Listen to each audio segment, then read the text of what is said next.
Welcome back to We Need to Talk. This week's show is brought to you by our friends at Manscaped. That's right, you guessed it. You can get 20% off and free shipping using the code FOOTBALLDAILY. That's all one word, FOOTBALLDAILY at manscaped.com. Go and support the channel. Anyway, you guys know it by now. This is the show that looks at football on the internet over the past 7 days. The 7 days that's seen Kylian Mbappe doing what Kylian Mbappe does.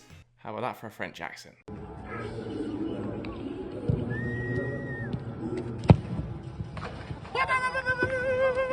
Pep Guardiola talking about the reason his side have won 19 games in a row. We have a lot of money to buy a lot of incredible players. This is Yeah.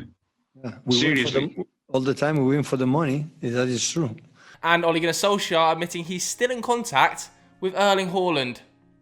Reds, let's all start praying, lads. Dear Lord. I think it's disrespectful to talk too much about it, apart from that I know him and that I speak to him, and who weren't interested in him a year ago, because everyone would say you'd take the best players in the world, and Erling is a top player. Anyway, today we need to talk about GQ. Now, we're going to be doing an article reaction from GQ magazine. There's a headline I never thought I'd say. We're not looking at the 5 best watches or the 5 best chinos to wear with your navy blazer for 2021. No, they actually are also writing about football now, apparently. Since when did GQ write about football? I don't know. But if you work at GQ and you need a writer, you know, willing to do anything for £5, me. Anyway, the article we're looking at that GQ have produced this week, I'm going to read out the title, is as follows. Just finding it. Every Premier League winning team ranked from the Invincibles to the treble winners. Very interestingly, it's just by GQ apparently. Apparently the whole magazine wrote this one. The author's not been willing to stick his name on it. And this was released on the 23rd of February, 2021, so it's very recent. Now, I haven't looked at the article yet. You know the score by now. I'm going to react in real time. And I thought at the end, I'd give you my sort of top 5, top 6 Premier League title winners. Now, before we get into this video, firstly, I want you to comment below who your top 5 Premier League champions are, the best team that's ever won the league in a single season. And I also want you to try and get this video to 4,000 likes. If we hit 4,000 likes, I'll try and do a reaction video to Chelsea versus Man United on Sunday. Come on, United.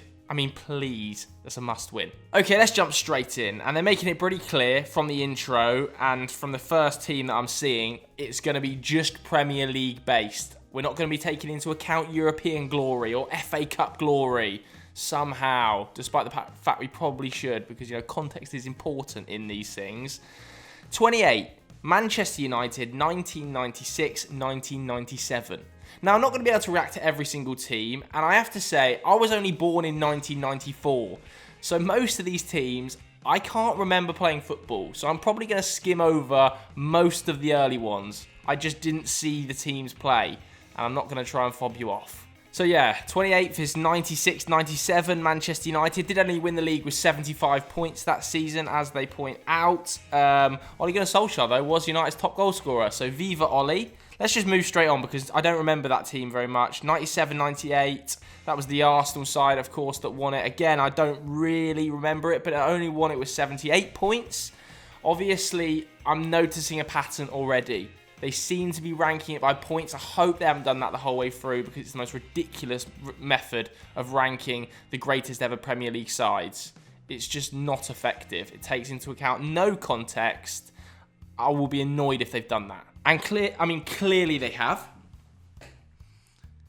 Because the treble winners are 26th. The treble winners are the 26th best Premier League champion, are they?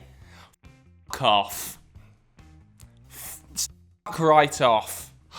And I'm sure people will be commenting now, well, you said at the start they're not taking into account the Champions League glory, blah, blah, blah. Bollocks. You've got to take into account some context. I'm sorry. What's the reasoning? There'll be plenty who balk at the lowly status of the treble winners. Right. Not least GQ's associate editor, Paul Henderson. Well done, Paul.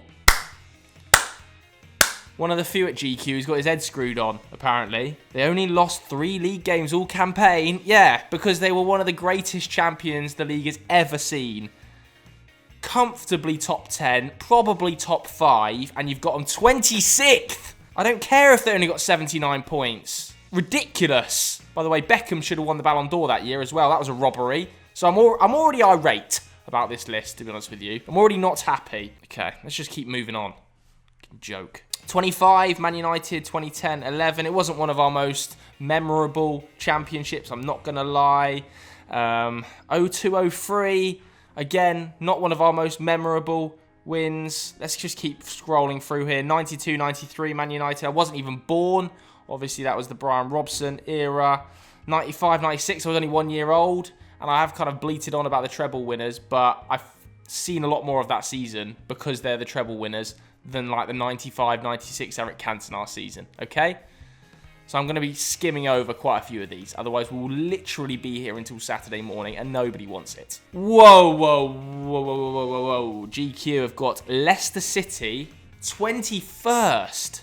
We want to put them higher. Of course we do. Then put them higher. Take some context into account. Can we stop just basing this on points? Is this just going to be a points list? Because if it is, it's a pointless article. The context of Leicester going from relegation candidates, 5,000 to 1 outsiders, beating everyone in front of them, lifting a league championship, has to be taken into account. They are one of the greatest stories in Premier League history, if not the greatest. Might not be the best champions ever, but the simple fact the narrative around it is so strong has to boost them up the list. They'd be in my top 10. I wouldn't have them in my top 5, I have to be said, but they'd be f***ing higher than 21st. Goodness me. We'd fancy this current Leicester side to beat this one. It's an interesting narrative, this, and I hear it sprung up quite a lot. And if you put them both on paper and just said it was a random game, I would probably agree. I think this Leicester side right now is quite a lot more talented. But that Leicester side was basically unstoppable. They just found ways to win.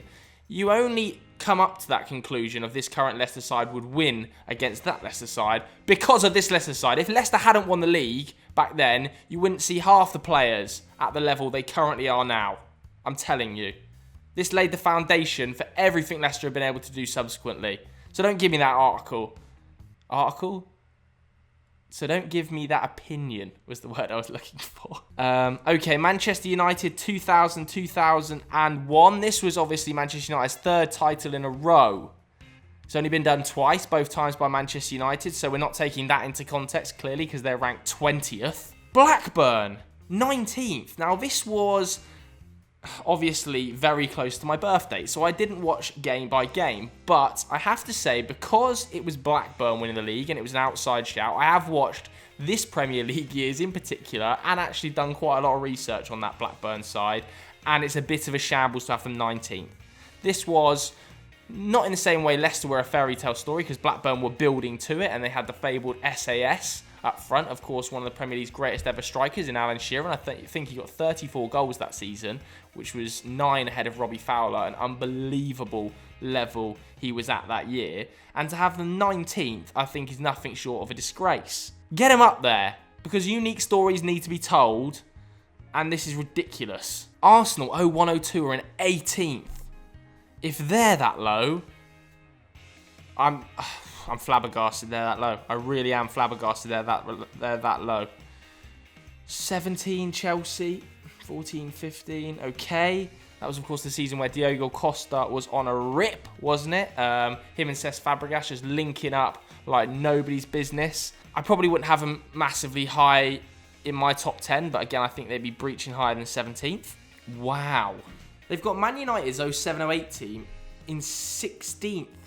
They'd be close to my top 5. That side should have won a treble.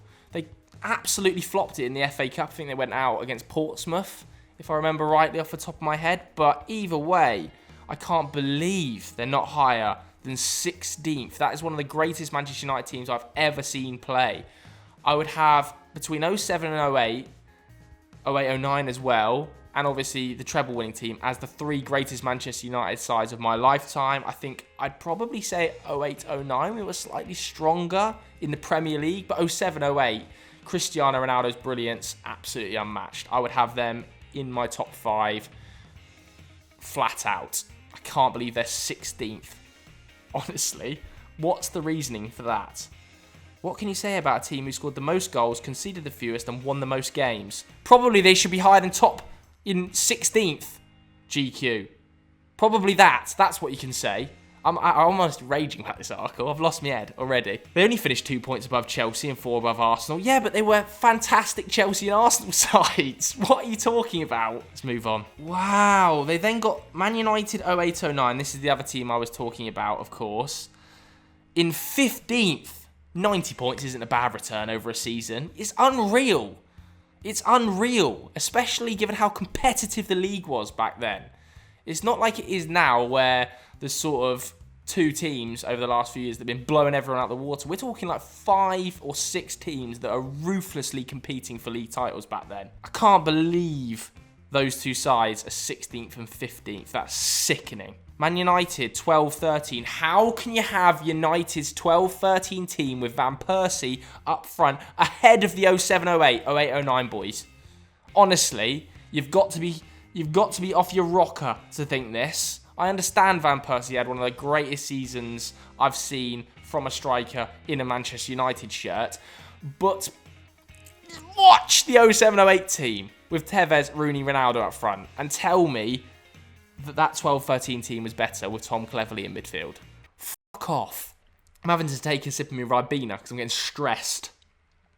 It's giving me a headache, this article, honestly. Okay, 13th, they've got Manchester City. 12th, they've got Chelsea 09-10. So they've got Chelsea 09-10 with 86 points above Manchester United 07-08 and 08-09. Have they? I'm going to go out on a punt and say a Chelsea fan might have written this article. Because I bet you there's quite a lot of Chelsea teams in this top 5. 99-2000, Manchester United. Obviously, an outstanding year for United. Also part of a sequence that was 3 times on the bounce sort of thing. So, fair enough to have them high. I still think the treble winning side probably better given the context around it. 10, they've got 11-12 Man City. Of course, that was the Aguero. Then they've got Man United 06-07 in 9th. What? That was building towards the 07-08 greatness, the 08-09 brilliance. That was the worst of the 3 sides, in my opinion. They only conceded 27 goals, and their back 5 of Van der Sar, Neville, Evra, and Ferdinand and Vidic all made the PFA Team of the Year. Yeah, obviously they were outstanding, but I'm telling you they weren't as good as 07-08 or 08-09. They've got the Invincibles at 8. Arsenal fans, get yourselves riled up because it's a shambles. Yes, they didn't get as many points as some of the other great teams. I understand some people might even have the argument that the 01-02 Arsenal side was better than the Invincibles. But no, to never lose a Premier League game over the course of a season is one of the most ridiculous accomplishments in footballing history. Put some respect on the Invincibles' name. Get them higher than 8th. Man United 93-94 in 7th. Now, I can't really comment on this much because it was the year before I was born. So I'm going to skim over it. Obviously finished on 92 points there. And this was sort of Eric Cantona at his best, wasn't it? So obviously a fantastic team. Not necessarily in my top 10 just because I don't really remember them, to be honest with you. Okay, in 6th, they've got Chelsea 05-06. Obviously part of that phenomenal defence, but 04-05 still stands out in my head as the greatest Chelsea side I've seen. So I wouldn't necessarily have these guys in my top 6. Wow, they've got 16-17 Chelsea in 5th. I understand that Conte got them ticking, and obviously they finished on 93 points. They were brilliant that season, but I wouldn't have them in my top 5. They would probably sneak into my top 10, but I wouldn't describe them as one of the most memorable and brilliant sides I've seen in the Premier League era.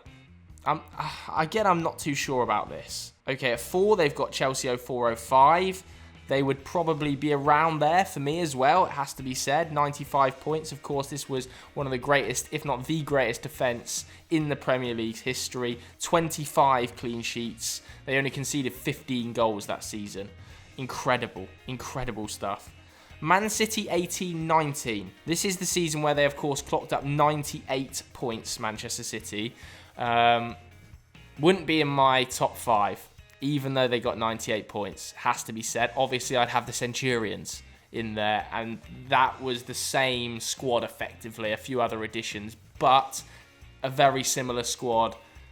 And I can't just continuously put Man City's most recent squads in my top 5. So I would have 17-18 above that, and I'm sure they have. They've got Liverpool second, obviously last year.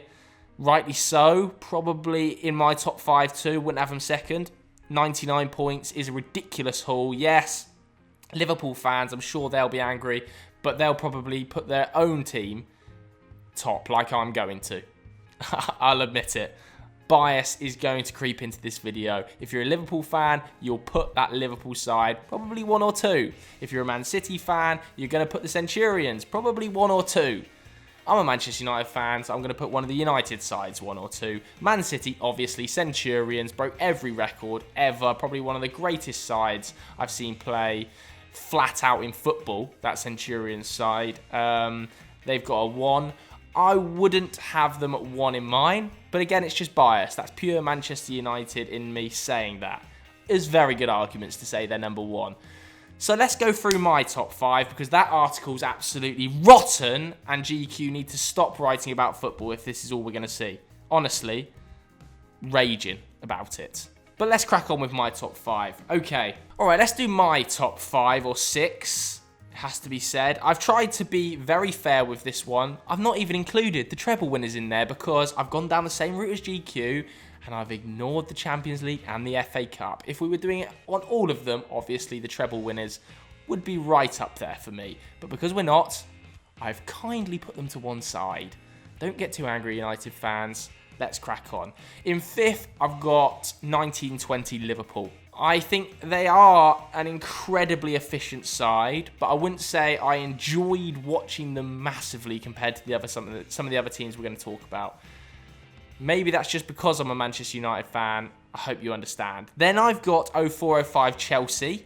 Again, the reason I've got 04-05 Chelsea a little bit lower was just because I didn't love watching them. Yes, they were ruthlessly efficient. They only conceded 15 goals and one of the best defences you've ever seen. But I just didn't really enjoy watching them. Maybe that's because they were pummeling the likes of Manchester United, the same as Liverpool. And I realised I've said ruthlessly efficient at least twice in this video now already. Then I've got the Invincibles at number 3. My voice is going a bit funny because I already know the comments are going to be kicking off about my top 5. I just think that feat of going unbeaten will never be replicated.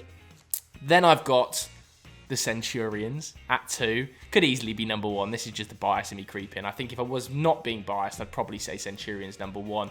And then I've got the 07-08-09 United team. Now, I could have picked either of those years, 07-08 or 08-09. I've gone for 07-08 just because I loved personally watching that team so much. And I think that's probably the best team I've ever seen wear a Manchester United shirt. It was just incredible, and Cristiano Ronaldo was unstoppable. So I've gone for that as my top 5. Liverpool, Chelsea, Arsenal, City, United. You could mix the order up, but I think that's quite a solid top 5. In my top 10, I'd also have Leicester. I'd also have Blackburn. Come at me. I don't care. What's your top 5? Let me know in the comments below. I'll be replying to as many of them as possible. GQ, your article absolutely stinks, by the way. It's awful.